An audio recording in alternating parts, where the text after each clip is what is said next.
I just wanted to hop on here quick and share something with you that's kind of been on my heart lately. I've just been hearing a lot about, weight and weighing ourselves and calories in, calories out, things like that. And people, January, when you start in January losing weight, it's kind of like a fast track thing. And, you step on that scale and your numbers are going down fast, and it's really encouraging and exciting. And then at some point, like every single person does, you hit a plateau or you go up. And this is why I just think weighing ourselves, especially as women, because of the way we retain water, um, it's so, I just don't encourage women to step on a scale. And let me explain my experience. For example, I stopped weighing myself a long time ago, like over 5 years ago.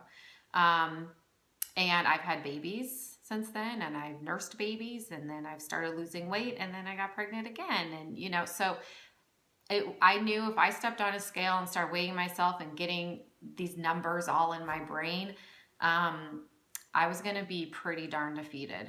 And because those numbers, they mess with our heads, guys. They do.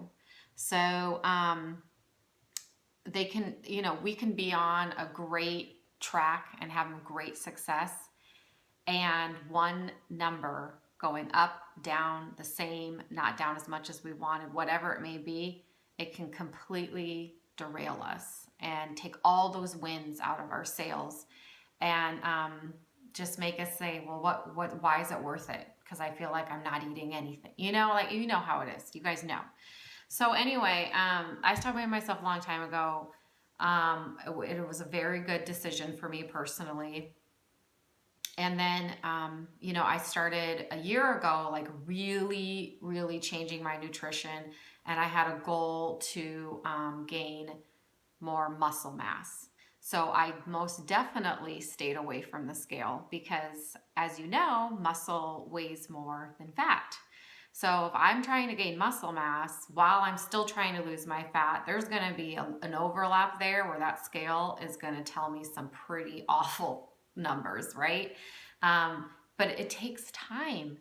And, those numbers will work out. But more importantly, it's the way I can visually see myself, and the way I feel my clothes fitting me. So when I run into a woman and they're like, oh yeah, I just went up a pound, or I didn't lose any weight this week. And I say, how do your clothes fit?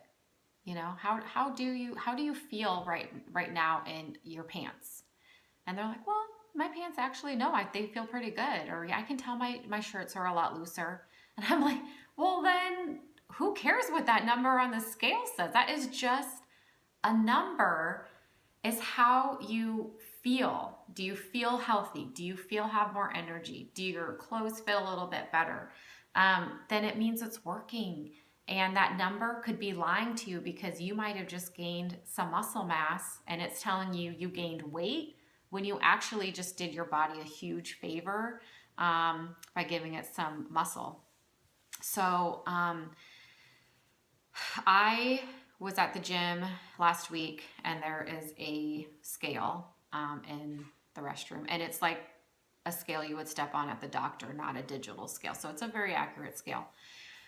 And I decided to just step on it for the heck of it and just see. And I at my last weigh-in was at my physical over a year ago. And I was down, I think, about 12 or 13 pounds from that, which in a year worth of time, 10 to 13 pounds, that's really nothing, guys. Right? I mean, if you're on a mission to lose weight, 10 to 13 pounds, I mean, we want to see that in, a matter of weeks or, months even. So that's why, to me, that number could have been very defeating to me along in my health journey. Because here I am, a good year later, and 10 to 13 pounds. That's not very much. But however, inches wise, I have gone down in pant size 4 sizes. 4. So the inches around my waist of all that unhealthy visceral fat that sits there that I've struggled with my entire life. It's just in my gene pool. It's where I gain my weight first. It's not in my legs. It's in my gut, in that middle section. I have finally conquered those inches. And of course, there's still some to go.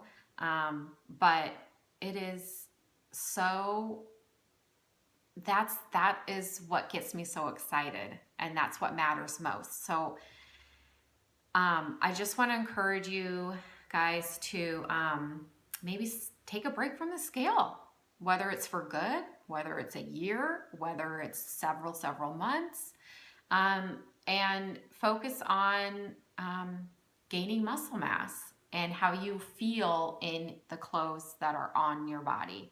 And what I did was I would take pictures, like selfies in the mirror as my way in. So I would do that once a month at the beginning of each month. And in my head, I knew, okay, I'm going to be taking pictures. It's almost the first. And, and that would keep me accountable. And when I did that for a year, and when I would put those pictures side by side from that first one each month, it was just a slow progression, but there would be months where I was like, I totally didn't change at all. And I'd put it, my picture in March next to my picture in February, and I was like, oh, I guess I do look different, So pictures were huge for me. That really changed a lot. And take your measurements. I deleted my first measurements that I took when I started this journey, so I don't even know technically how many inches I've lost. But I know what size pants I've ordered, and they're down 4 sizes, so that's huge. I know I've gone down a shirt size. So, find something maybe different than the scale to help you along so it doesn't discourage you, and you just keep plugging away every day and making good, healthy choices for yourself. So I hope that encourages you guys a little bit, and reach out to me if you have any questions on what I've done.